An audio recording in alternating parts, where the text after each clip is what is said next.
على رسوله الكريم.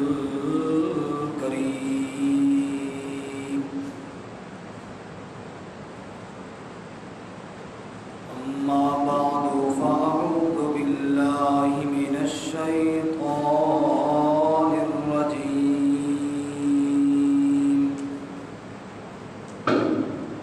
بسم الله الرحمن الرحيم.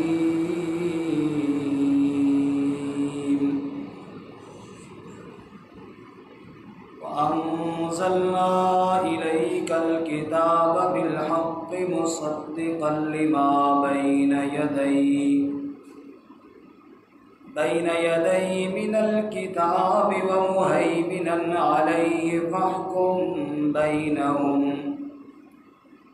فاحكم بينهم بما أنزل الله ولا تتبع أهواءهم عما جاءك من الحق. سبحان ربك رب العزة عما يصفون وسلام على المرسلين والحمد لله رب العالمين.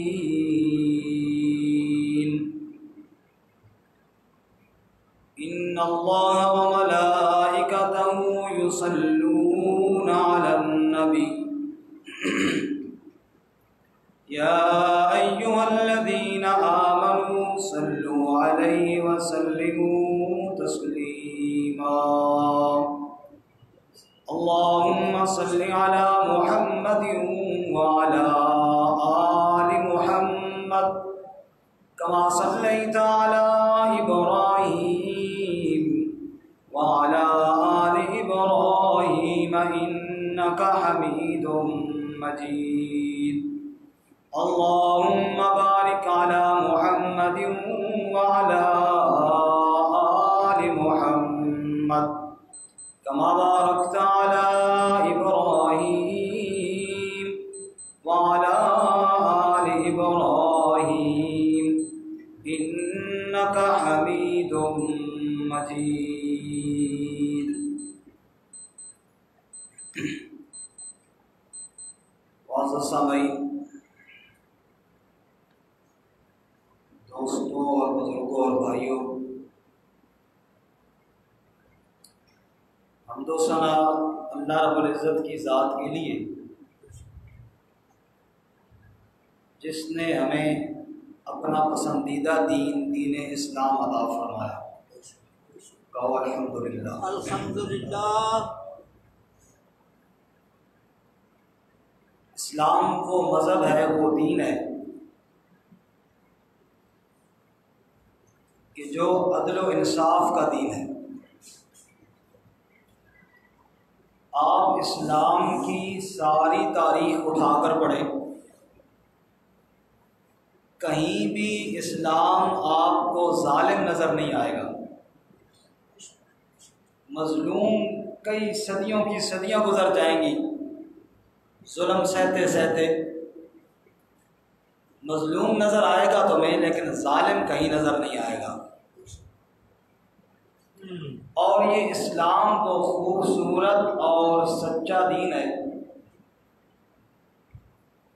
کہ جو اپنوں کے ساتھ تو ہے ہی، بیگانوں کے ساتھ بھی انصاف کا حکم دیتا ہے.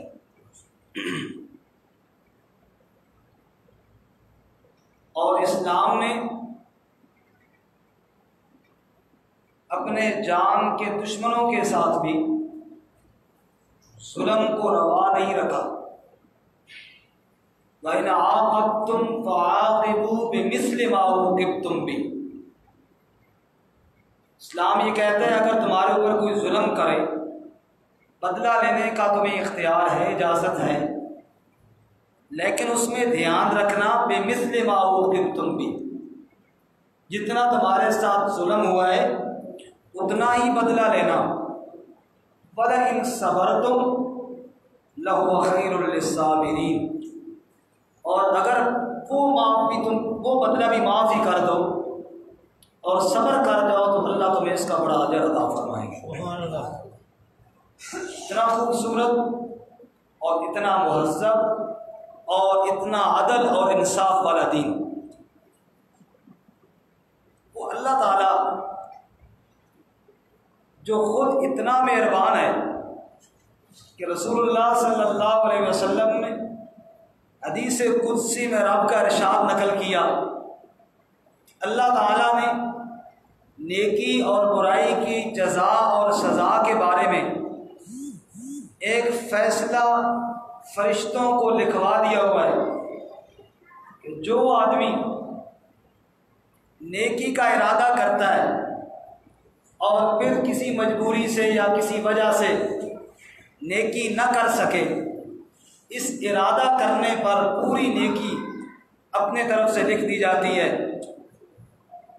اور اگر نیکی کر لے تو کم از کم 10 گنا، آگے 700 اور واللہ یضاعف لمن یشاء، اس سے آگے جتنا اللہ چاہے اس میں اضافہ فرمائے، کم از کم 10 گنا اور 700 سے زائد بھی۔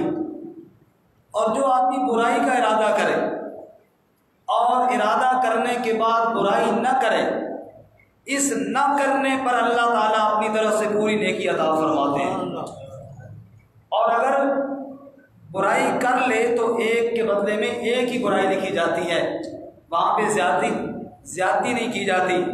جو اللہ خود اتنا انصاف والا معاملہ کرتا ہے، اس نے جو دین دیا ہے، جو اسلام دیا ہے، یقیناً وہ دین اسلام بھی بہت انصاف والا دیا ہے۔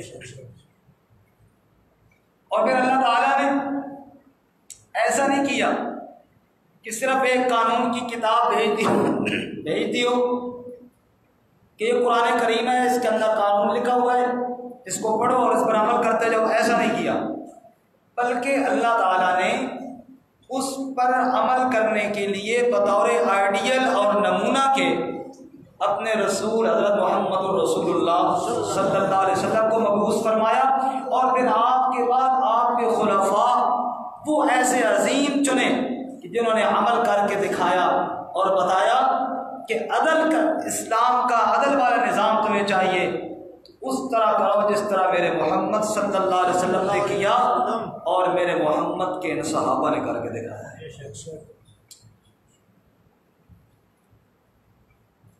اسی لیے ام المؤمنین سیدہ عائشہ صدیقہ رضی اللہ تعالیٰ عنہا سے ایک بندے نے سوال کیا، امی جی رسول اللہ صلی اللہ علیہ وسلم کے اخلاق کیسے تھے؟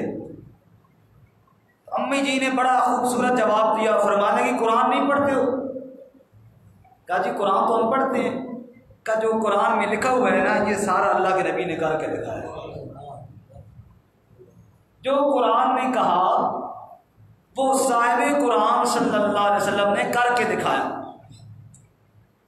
اب قرآن نے انصاف کا حکم دیا، حتیٰ کہ دشمن کے ساتھ بھی عدل کا حکم دیا، اور اللہ تعالیٰ قرآن میں فرماتے ہیں، ارشاد باری تعالیٰ ذرا سننا دشمن کے بارے میں، فرمایا وَلَا يَجْرِمَنَّكُمْ شَنَآنُ قَوْمٍ عَلَىٰ أَلَّا تَعْدِلُوا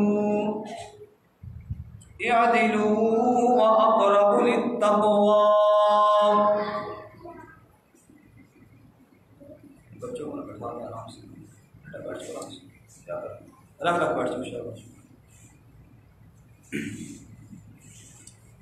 وَلَا يَجْرِمَنَّكُمْ شَنَآنُ قَوْمٍ،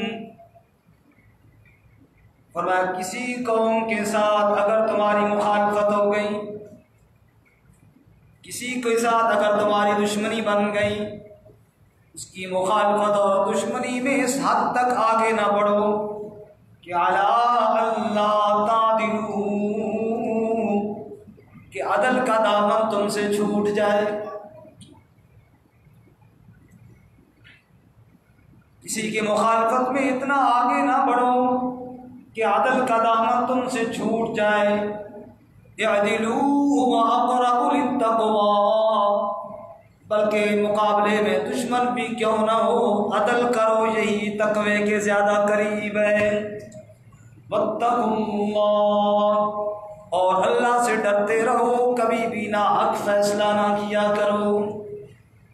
اور اپنے محبوب صلی اللہ علیہ وسلم سے اللہ فرماتے ہیں وَأَنزَلْنَا إِلَيْكَ الْكِتَابَ بِالْحَقِّ، اے میرے محبوب صلی اللہ علیہ وسلم، ہم نے آپ کی طرف کتاب نازل کی جو سراپا حق ہے، جس کے اندر حق اور انصاف کی باتیں ہیں۔ یہ اس لیے نازل کی ہیں کہ پہلی کتابوں پہ نگران بھی ہم نے بنایا ہے قرآن کو، اور آپ کو یہ حکم دیتے ہیں فَحْكُم بَيْنَهُم بِمَا أَنزَلَ اللَّهُ، اے میرے محبوب جب بھی فیصلہ کرنے کا وقت آئے تو اسی قرآن کے ذریعے جو اللہ نے اتارا ہے حق اور سچ کا فیصلہ کر دیا کیجیے۔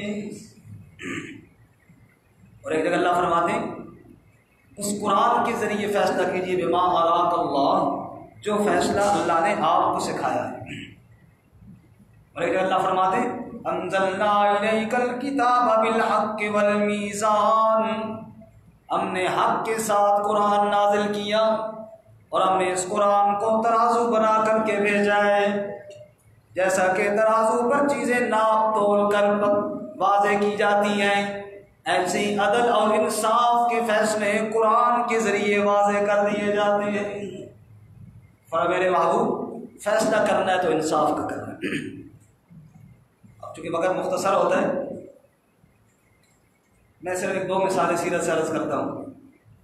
دو بندے اللہ کے نبی کے پاس آ گئے، اللہ فرماتے ہیں لم تر الی الذین یزعمون انہم آمنوا بما انزل الیک، دیکھو نا کچھ لوگ تو ایسے بھی ہیں جو کہتے تو ہیں کہ ہم اللہ پر ایمان لائے، کہتے تو ہیں رسول اللہ صلی اللہ علیہ وسلم پر ایمان لائے، لیکن یریدون ان یتحاکموا الی الطاغوت، لیکن جب جھگڑے میں فیصلے کی باری آتی ہے وہ اللہ کے نبی کی طرف فیصلہ کروانے نہیں جاتے بلکہ شیاطین کی طرف جاتے ہیں۔ بڑے یہودیوں کا بڑا سردار کعب بن اشرف، اس کے پاس جاتے ہیں فیصلہ کروانے کے لیے۔ اللہ فرماتے ہیں میرے محمد کے پاس آنے کے لیے راضی نہیں، آ گئے دو بندے، ایک ان میں یہودی ہے، دوسرا بظاہر کلمہ گو ہے، اپنے آپ کو مسلمان کہنے والا، رحمت کائنات صلی اللہ علیہ وسلم کے پاس آئے جھگڑا لے کر۔ آپ نے دونوں کی باتوں کو سنا اور سمجھ آئی کہ یہ بات یہودی کے حق میں بہتر ہے، وہ اپنے دعوے میں سچا ہے، یہ کلمہ پڑھنے والا جھوٹ بول رہا ہے۔ رحمت کائنات صلی اللہ علیہ وسلم نے یہ نہ دیکھا کہ وہ یہودی ہے، یہ نہ دیکھا کہ وہ ہمارا دشمن ہے، آپ نے فیصلہ یہودی کے حق میں فرما دیا۔ کہنے لگا جی میں کلمہ پڑھتا ہوں، کلمہ پڑھنے کا مطلب یہ تھوڑا ہی ہے کہ کلمہ پڑھتے جاؤ لوگوں کی چیزوں پہ قبضے کرتے جاؤ، مجھے تو اللہ نے انصاف اور عدل کا حکم دیا ہے، اور انصاف اور عدل کے تقاضے میں فیصلہ یہودی کے ہاتھ میں جاتا ہے۔ وہ اٹھ گئے وہاں سے۔ اب وہ اگر سچا کلمہ گو ہوتا تو فیصلے پر یقین کرتا، لیکن سچا تو تھا نہیں۔ یہودی سے کہنے لگا یار عمر کے پاس نہ چل، عمر کے پاس بھی چلے جاتے ہیں۔ اس کے ذہن میں یہ بات تھی کہ عمر جذباتی آدمی ہے اور وہ جب دیکھے گا یہ یہودی ہے تو فیصلہ میرے حق میں کر دے گا، اس کے خلاف کرے گا۔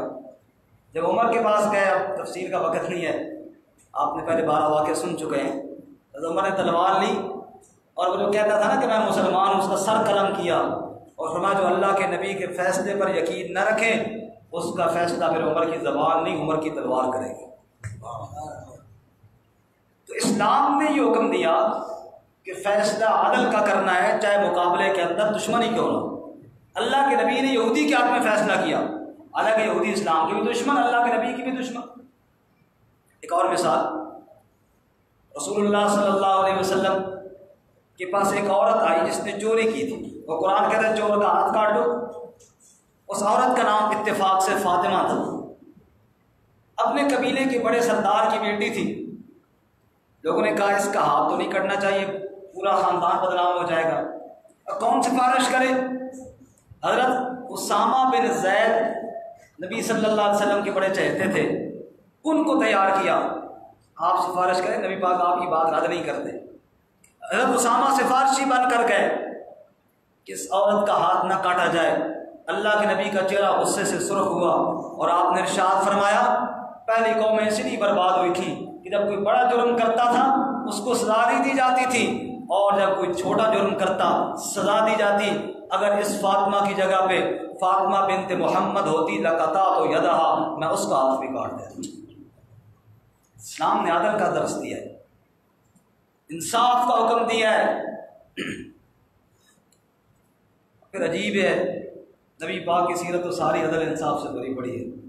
اگر آپ کی مطلب واقعات سناتا رہے تو کسی اور کی ضرورت ہی نہیں رہتی۔ جنگ بدر کا موقع ہے، حضرت سواد انصاری رضی اللہ تعالیٰ عنہ ایک صحابی ہیں، نبی صلی اللہ علیہ وسلم صف درست فرما رہے ہیں، حضرت سواد انصاری تھوڑا صف سے آگے ہیں، آپ صلی اللہ علیہ وسلم کے ہاتھ میں ایک چھڑی ہے اور آپ یوں پیچھے مار رہے ہیں بھائی صف برابر ہو جائے۔ وہ آپ نے حضرت سواد انصاری کو ماری اور کہا پیچھے ہو جاؤ، اس طرح یا سواد ذرا سیدھے کھڑے ہو جاؤ، برابر ہو جاؤ۔ بات آئی گئی ہوئی، ختم ہوئی۔ سواد نے کہا یا رسول اللہ، آپ نے مجھے چھڑی ماری تھی اور آپ چاہتے ہیں کہ انصاف ہو جائے، تو پھر میں تو چھڑی کا بدلہ لینا چاہتا ہوں۔ اور فرمایا بالکل اچھی بات، میں حاضر ہوں۔ کہا جی میری پیٹھ تو ننگی تھی، میرا بدن ننگا تھا۔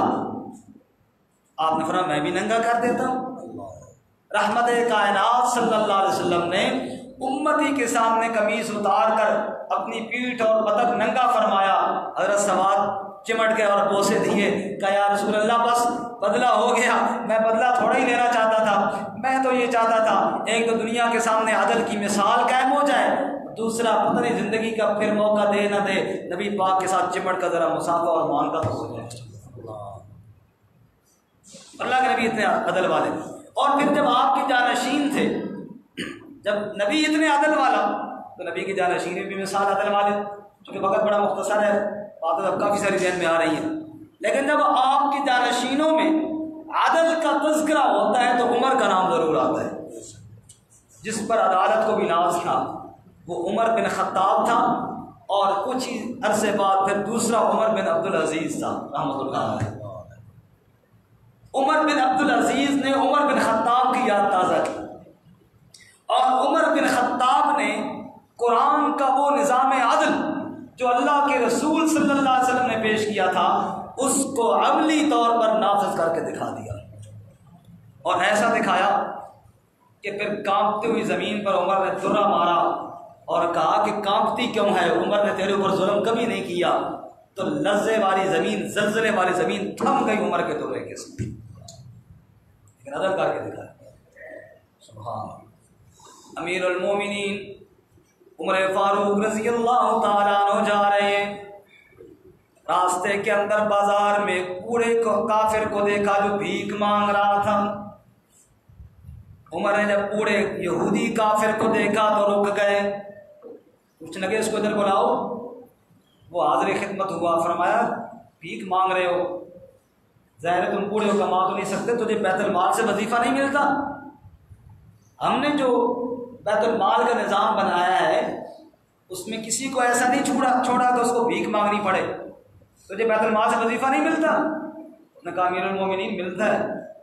کہا پھر اس سے تیرا کھانے کا خرچہ پورا نہیں ہوتا کہ بھیک مانگ رہا ہے؟ کہا جی وہ بھی پورا ہو جاتا ہے۔ کہا پھر بھیک کیوں مانگ رہے ہو؟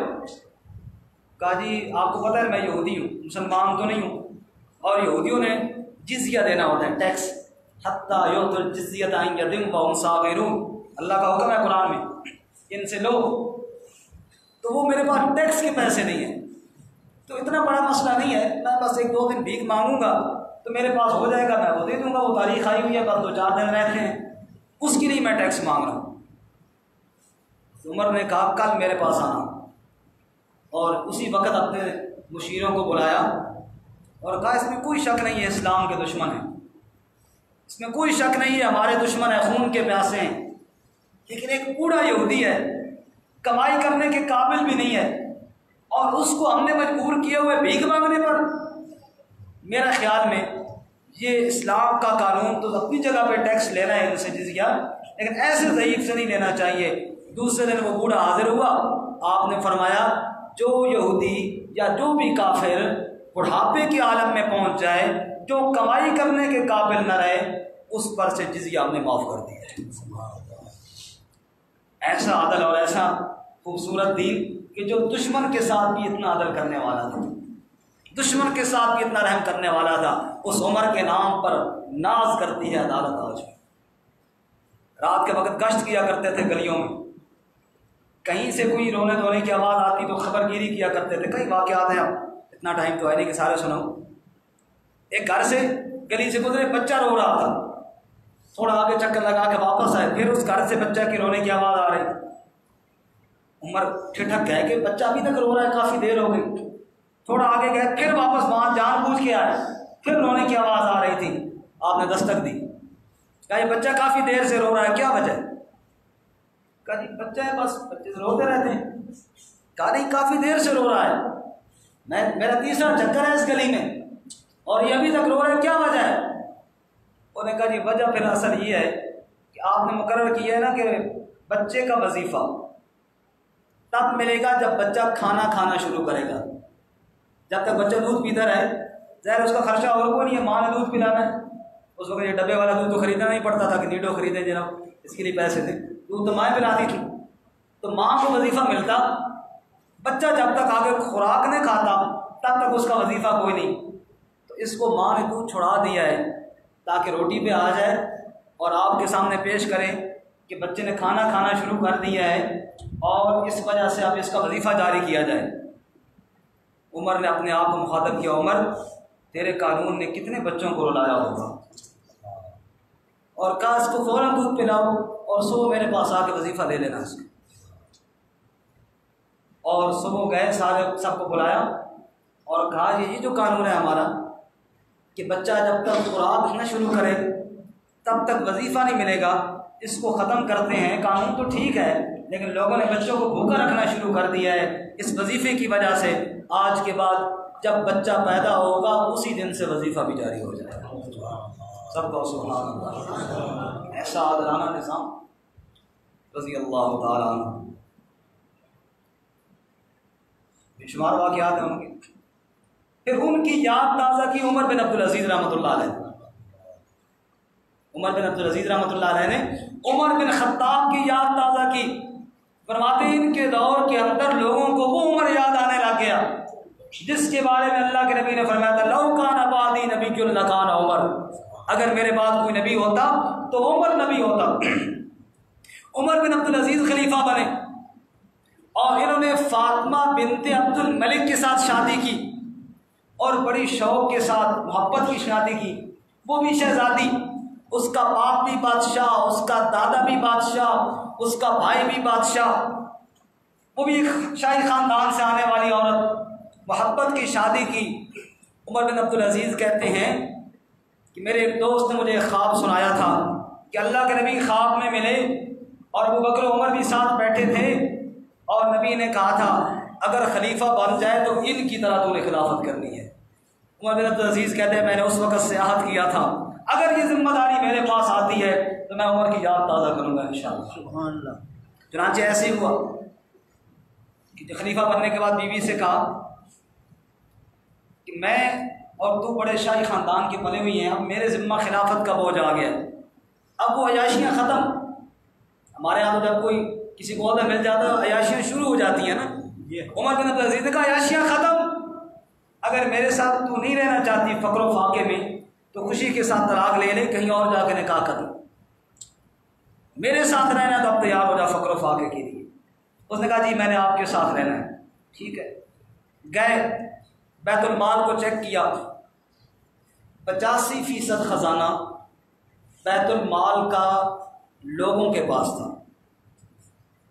آج کل آپ دیکھیں نا یہی سب سے بڑا ہمارے ملک کا بھی بڑا مسئلہ ہے کہ جی سرکاری خزانہ لوگوں کے پاس ہے۔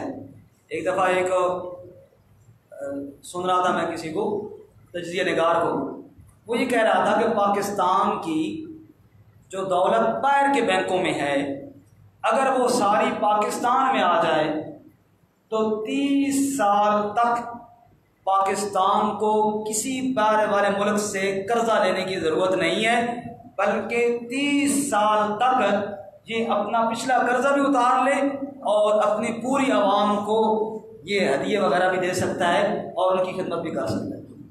اتنی دولت باہر پڑی ہوئی ہے، لیکن مسئلہ کیا ہے؟ وہ قوم کی دولت نہیں ہے، وہ افراد کی دولت ہے، ہر بندے نے اپنے حساب میں رکھی ہوئی ہے۔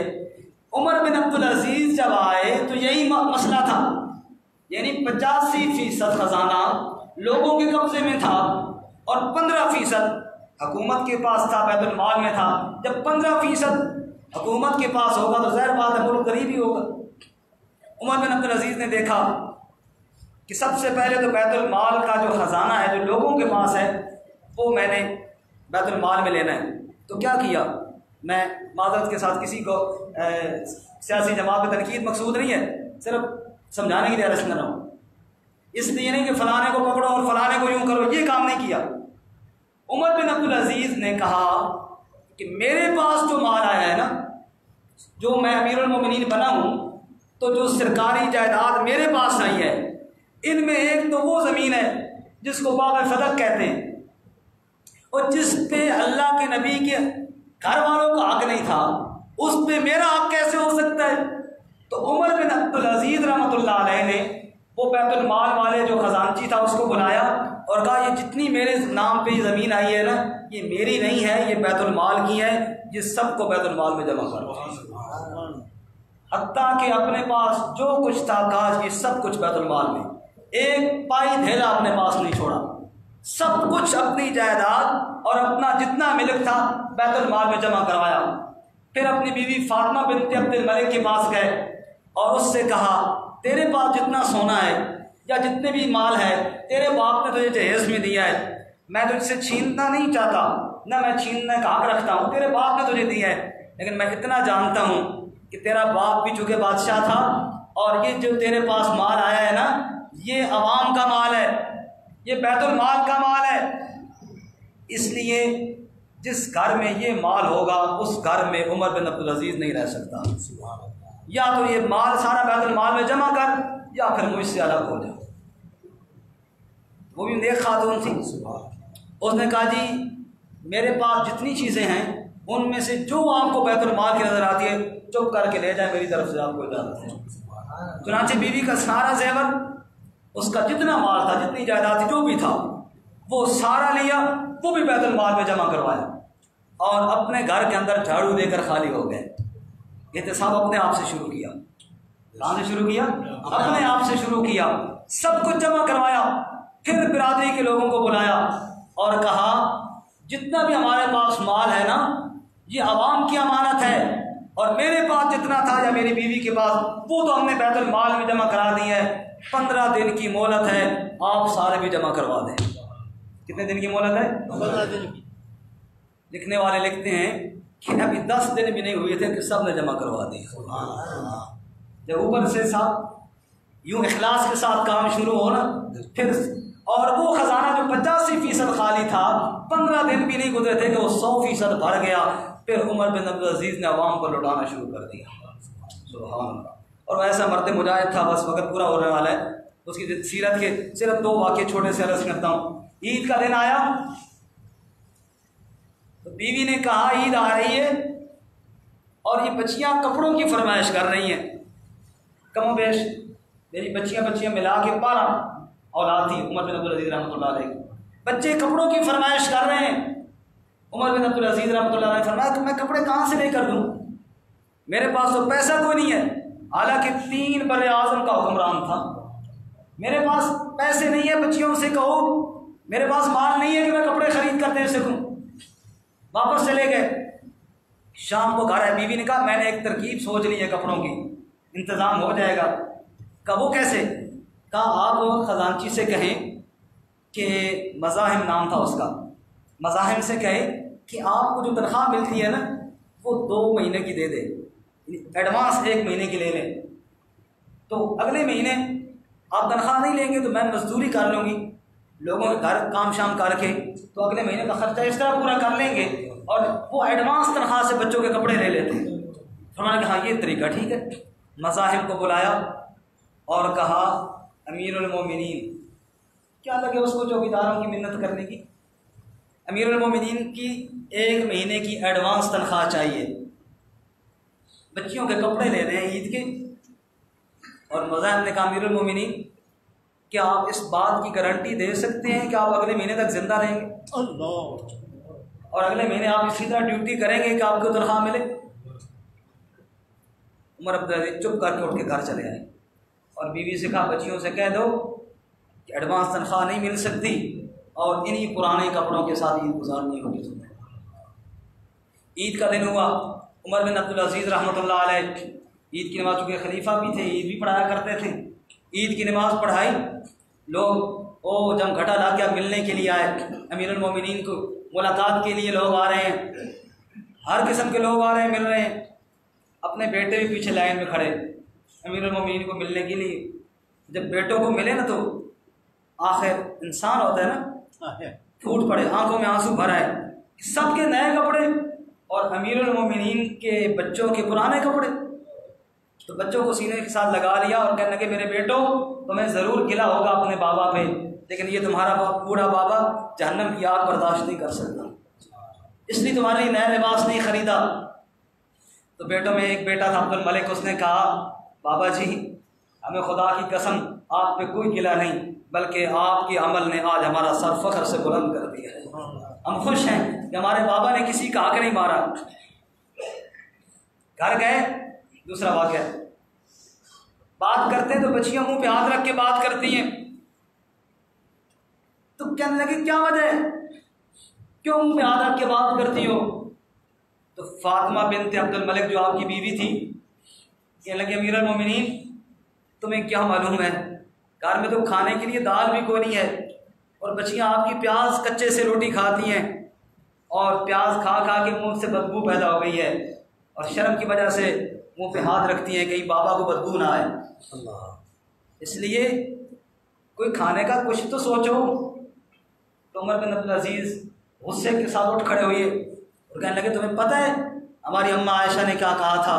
سیدہ عائشہ فرمایا کرتی تھی ایک چاند آتا وہ ختم ہو جاتا، اگلا چاند آتا وہ بھی ختم ہو جاتا، اگلا آتا وہ بھی ختم ہو جاتا، 3 چاند گزر جاتے، محمد صلی اللہ علیہ وسلم کے چولہے میں آگ نہیں جلا کرتی۔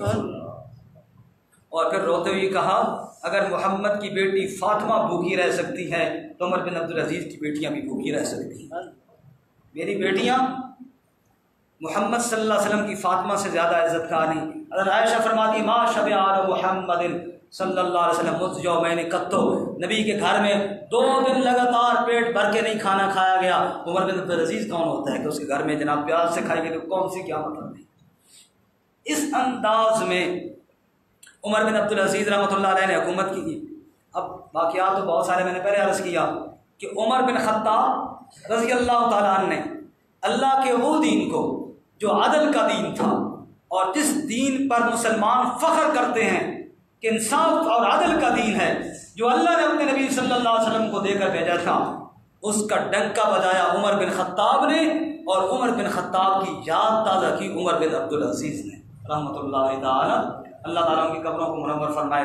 چند دن پہلے کی بات آپ نے میڈیا میں پڑھی ہوگی، شام کے اندر عمر بن عبدالعزیز اور ان کی بیوی فاطمہ بنت عبد الملک جس کا تذکرہ آپ نے سنا، جو ایسی نیک خاتون تھی، ان دونوں کی قبروں کو مسمار کیا گیا اور ان کی قبروں کو آگ لگائی گئی اور ان کی میتوں کو گھسیٹا گیا اور کھینچا گیا۔ اتنا ظلم، تو اتنے عظیم شخصیات جو اسلام کا ہیرو تھے، جو اسلام کی پہچان تھی، آج ہم مذمت کرتے ہیں اور آج ہم استراج عقیدت پیش کرتے ہیں ان عظیم ہستیوں کو، اور ہم دعا کرتے ہیں اللہ ہم سب کو ان کے قدموں میں ہمارا حشر فرمائے۔ وآخر دعوانا الحمدللہ۔